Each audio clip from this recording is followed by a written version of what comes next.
So breaking news, trucking firm Yellow shuts down. And this is one of America's biggest and oldest trucking companies. Operations shut down on Sunday. And the implications of this could be very widespread. Because trucking is essentially the lifeblood of this country. And if you piss off enough truckers, and no offense to the actors and the writers, but we can live without movies, right? Like we'll be fine. There's books, there's video games, whatever. But without trucking, we can't get food, we can't get medicine, we can't get supplies. So it like kind of it struck me today. If you piss off enough critical workers, such as truckers, you can essentially like destroy the country.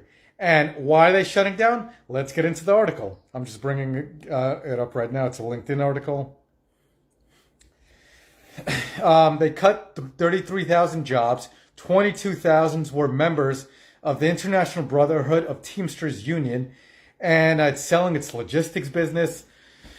It's trying to avoid bankruptcy. It has an outstanding debt of 1.5 billion and a strike threat. If they shut down, how are you going to get food? How many people in this? Well, everyone in the Midwest and the southern central states, I guess they can grow their own food and they have a lot of farms nearby.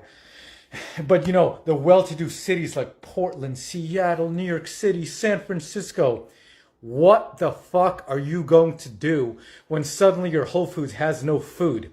Do you know how food grows? Do you know where your food comes from? Do you think Whole Foods grows your beef in the back? They don't. What are you going to do? A lot of these millennials have no idea what the food manufacturing pipeline and supply chain looks like. They have no idea. I lost the article again. Sorry, I'm getting heated thinking about these millennials. They received a $700 million pandemic loan. But that wasn't enough, and then they're expected to file bankruptcy soon. All I'm saying is, if you piss off enough critical people, enough critical workers in this country, there will be massive repercussions.